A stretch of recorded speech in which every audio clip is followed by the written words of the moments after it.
Hi, I'm AJ Hoge. Welcome to the Effortless English Show, the show that teaches you to speak English powerfully. Go to effortlessenglishclub.com and try my VIP program for just $1. Have you ever lost your motivation to study English, to learn English? You know what I'm talking about when you're just unable to push yourself to study. Now, I know you have big goals for English. You want to speak English fluently. You want to sound like a native speaker. You want to speak English powerfully. Maybe you want to get a great score on the TOEFL exam. You have big goals for English.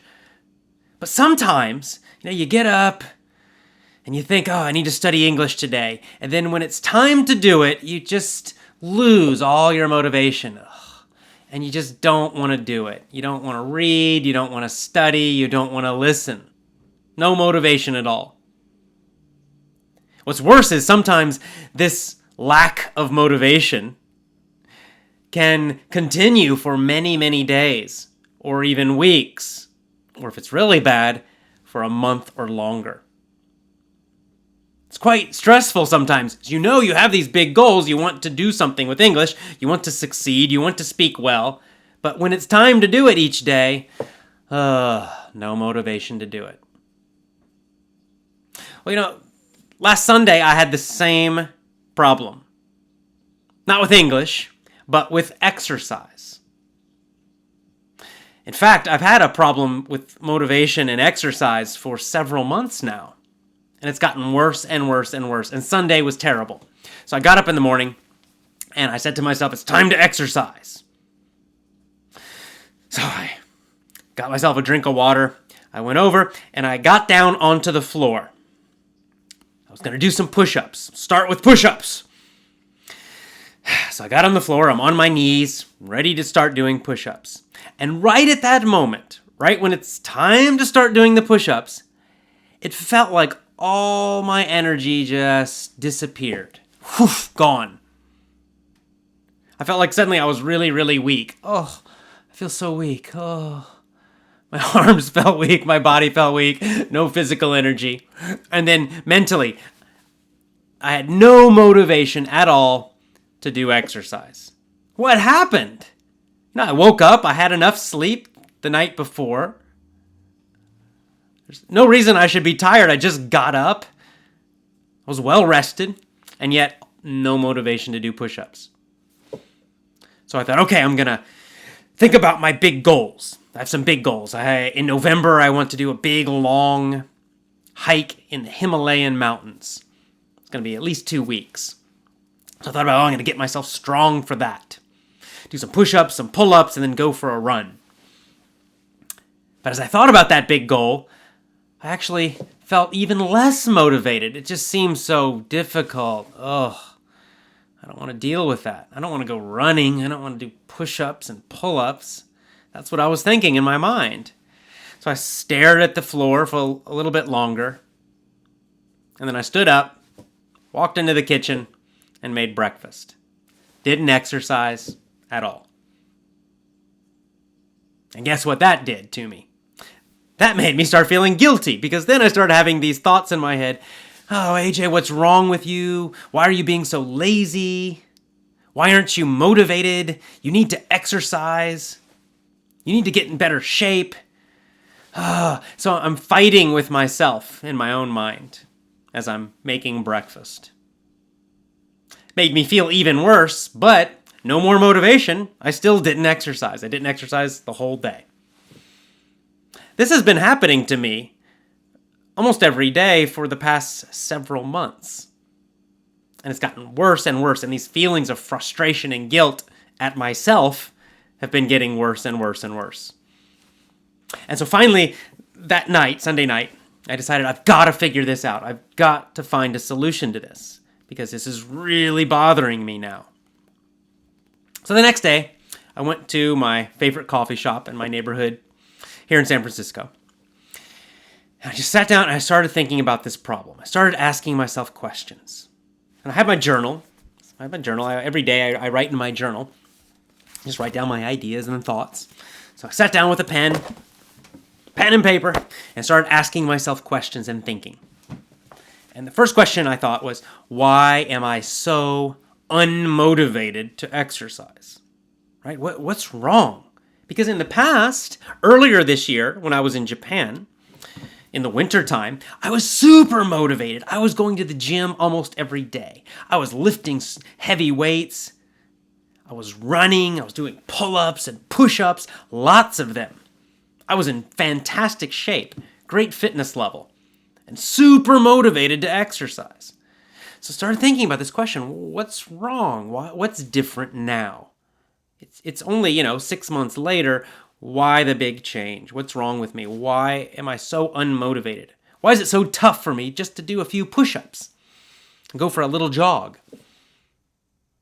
So I thought more and more about it, and I started thinking, what's different now in my life compared to then? And I finally found a solution. I got an answer. This happens sometimes when you just think about a problem enough, every day, and you get a journal and you start writing your ideas, and suddenly you'll get this idea, this clear answer to your question. Sometimes it takes hours, sometimes it takes days or weeks, but it will come if you keep thinking about it and keep asking yourself the question. So I got an answer. And before I share the answer with you, let's go to a quick Twitter question. So lots of good Twitter questions this week. I wrote down a few of them. Let's answer the first one now. So the first one is from Satrom Kare, and he says, I want to be a great speaker. How can I do this?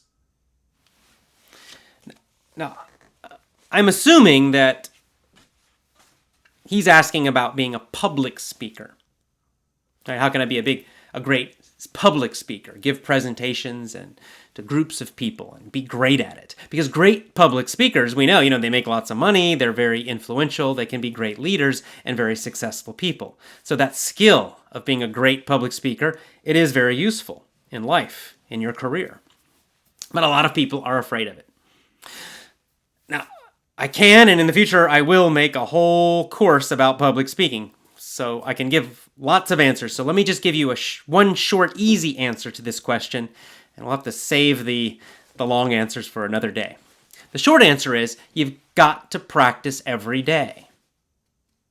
One thing I've noticed with people and public speaking is that a lot of people avoid it because it makes them feel afraid and nervous. And I understand that. It's natural. It's a common human fear to be afraid of standing in front of a big group of people and giving a speech. A lot of people are afraid of that. But that fear prevents people from practicing.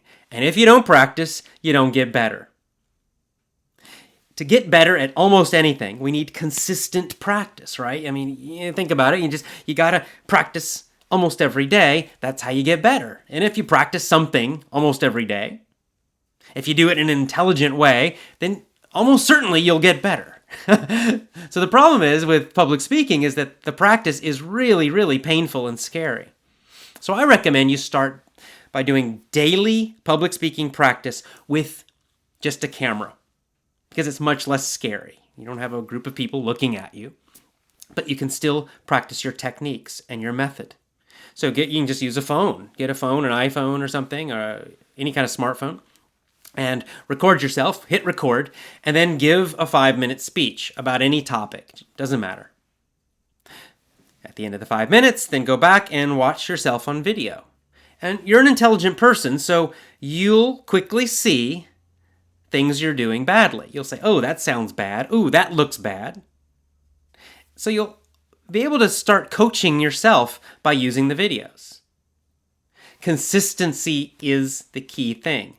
That means doing it every single day. And just this little practice, 5-minute speech every day, record yourself on video, and then watch it and look for things you don't like.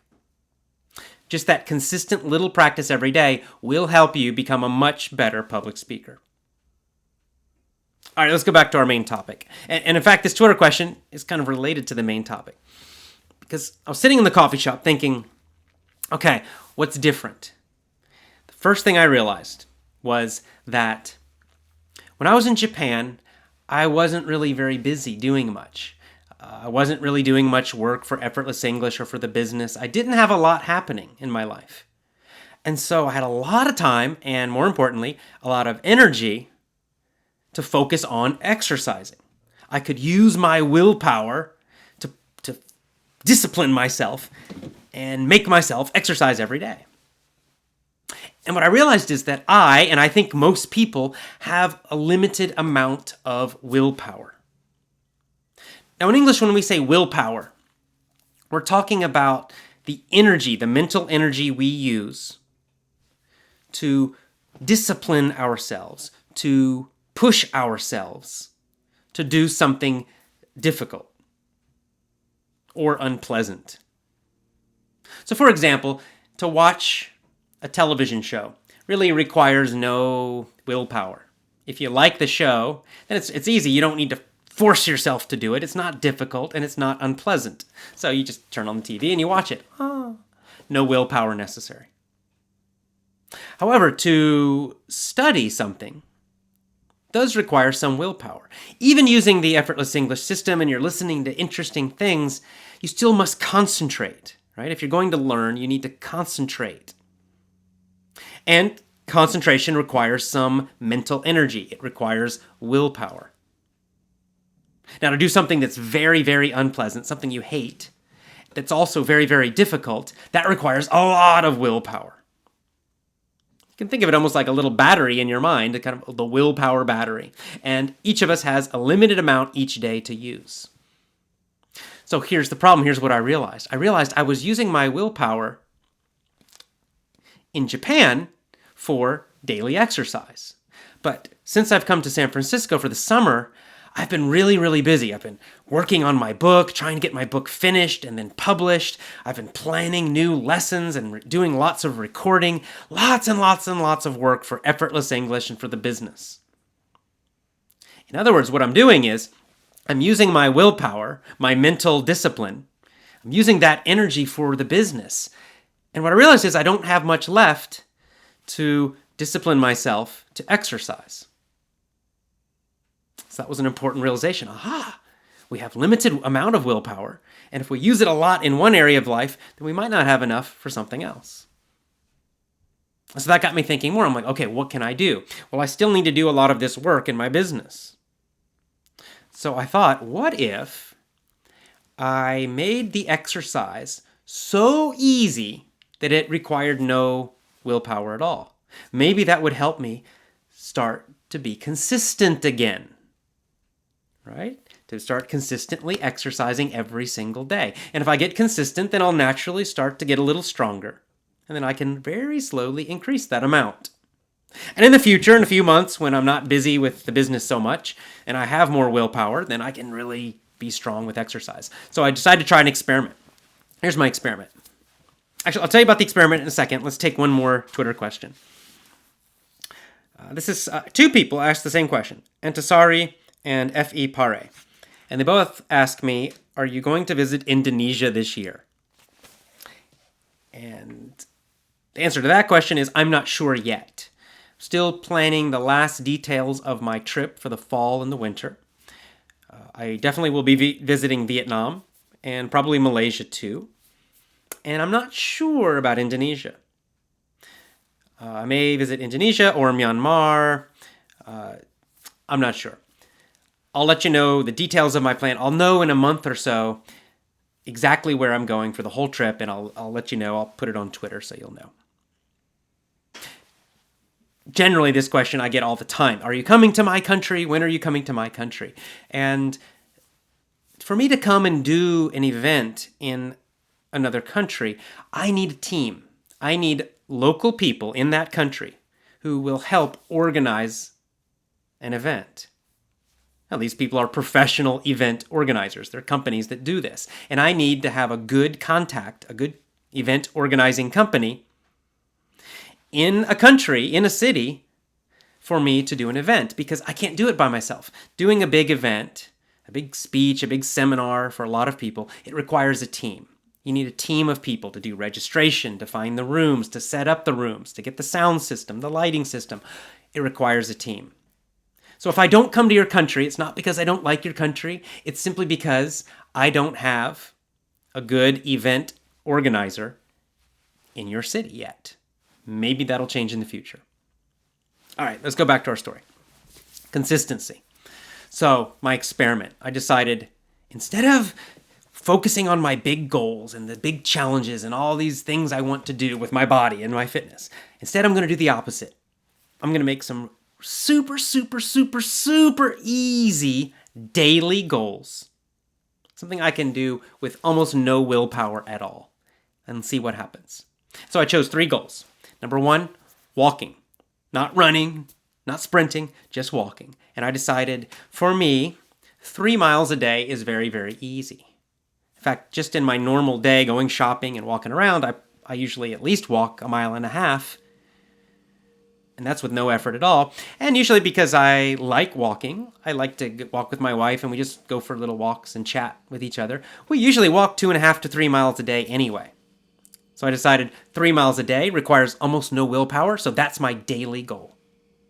I also decided I was going to measure it. So I got this little thing, it's called a pedometer. Ped is like pedestrian, it means walking. So pedometer measures your walking.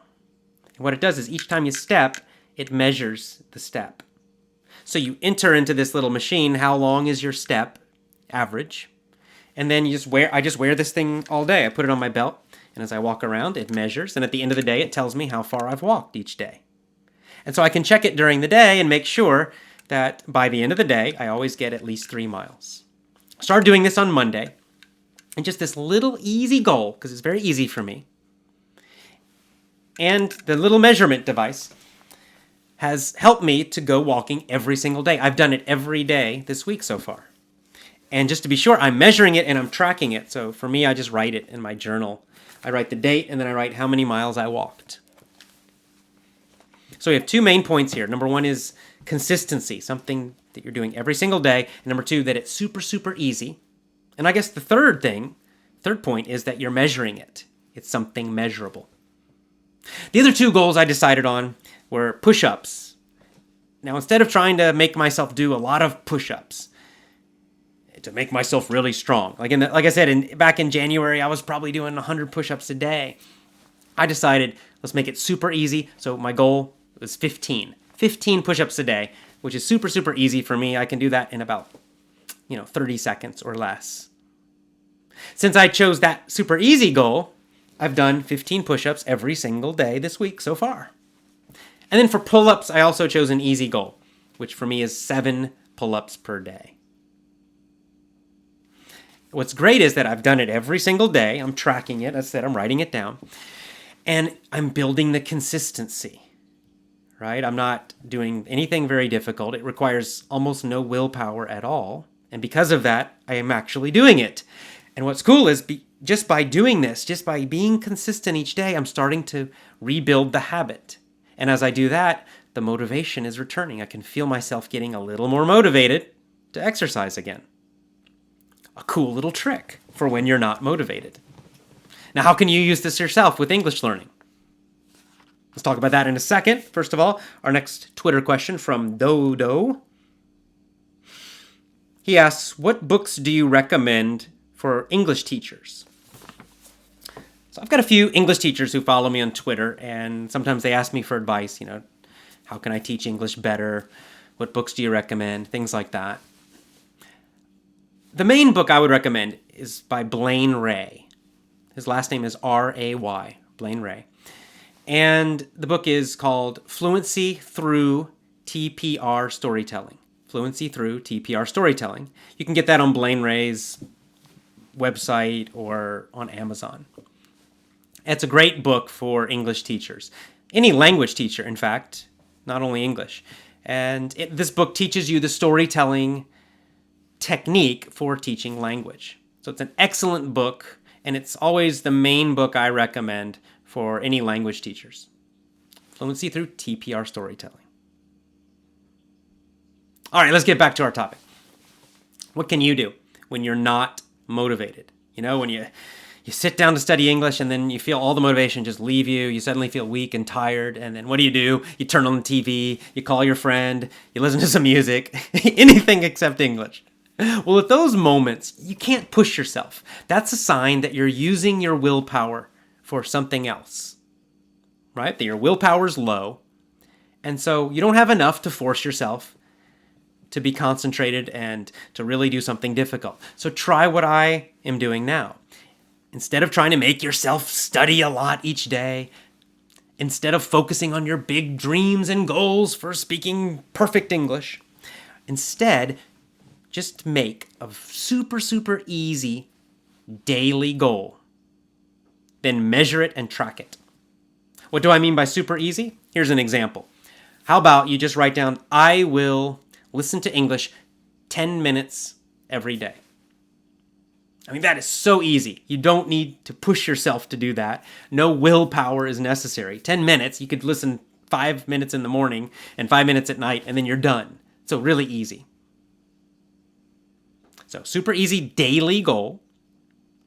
And then what? The next thing is track it. So each day, as you listen to English, just look at the clock when you start and then look at the clock when you finish. And then make a little note as you do this all through the day. And at the end of the day, add it up and write down the total amount of English listening you did each day. That's it. That's it. Really simple. What you'll find is that as you do this, number one, because it's such an easy goal, and if 10 minutes is too much, make it 5 minutes, whatever. You can make it 1 minute. Because it's so easy, your brain, this is a little kind of a psychological trick, a mind trick. Because it's so easy, it requires no willpower. So if you say, I got to listen to English 5 minutes today, you kind of unconsciously, your brain says, that's easy, I can do that, and you'll just do it. You'll do it because it feels so super easy, and you don't need to make any effort to do it. But what's really cool is that by doing it each day, by getting the consistency going again, something natural and wonderful happens. You will find, with no effort at all, you will naturally start listening a little longer. So maybe your goal is only 10 minutes per day. And maybe you do that for a week or 2 weeks, but after a couple of weeks, your motivation will just start to grow again. And then you'll notice, I listened 15 minutes today, and then 20, and then 25, and then 30, and it'll start coming back. Give it a try. Give this a try. When you're unmotivated. Now, if you have a lot of motivation for English right now, you probably don't need to do this. Focus on your big goals, push yourself, that's great. But if you're tired, if you're feeling unmotivated, if you're really busy with other things in your life, try this technique of choosing super, super easy daily goals and measuring them every day. All right, we got one more Twitter question and then the Effortless English news, and then we're done. All right, our last one. This one. Zeketron asks, or actually says, my friends always judge me about my English speaking, and they always correct my mistakes, and they tell everyone else about my mistakes. So they kind of making fun of this person. They're constantly criticizing him or her, I'm not sure, and saying bad things because they make a lot of English mistakes, I guess. So they're asking, what should I do? What can I do about this? Because it creates a lot of fear. In another tweet, they said it makes me really afraid to speak. And, I give this answer a lot of times when I get these kinds of questions. And my first answer is find better friends. Why do you want to be around people who make you feel bad, who criticize you, who make fun of you because you make mistakes in English? So what? Who make you feel afraid and they kill your confidence. Those are not nice people. You don't need to be around them.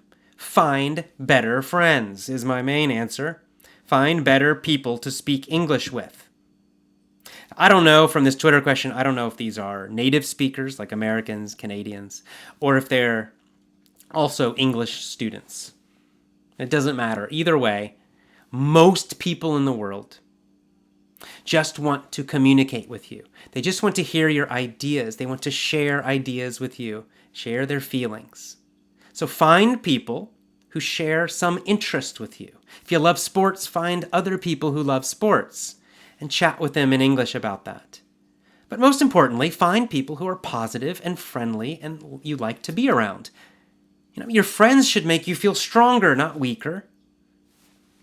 Or else they're not very good friends. Good friends make you feel better about yourself. I love my friends. I have a few very special, close friends, and they always make me feel like a better person. They make me feel stronger. They make me feel more confident. Those are the kind of friends you want. Those are the kind of people you want to practice English with. Those few negative people, just get rid of them. Remove them from your life. Move on. Find better friends. Okay. Let's go on to the Effortless English news. Not much news for this week because I'm going camping. So Tomoe and I, my wife and I, and Kristen and Joe, my two best friends, we're all going into the woods in Northern California. We're going to camp under the redwood trees. Those are those giant trees, like bigger than a car. Those huge trees. Up in Northern California, there's a state park that has lots of those redwoods, and we're going to go camping there and do some hiking. I'm going to do it for the whole week of this week. What that means is I will not be on Twitter. I will not be answering email. I will not be on Facebook. I will not be online at all. So don't worry if you don't see any tweets from me or if you don't hear from me this week. I'm offline in the woods having a good time. I'll be back next weekend. All right, well, that's it for our show. Have a great day. Enjoy your English learning and go to effortlessenglishclub.com. Try my VIP program for $1 and learn more about the Effortless English system. See you next time. Bye for now.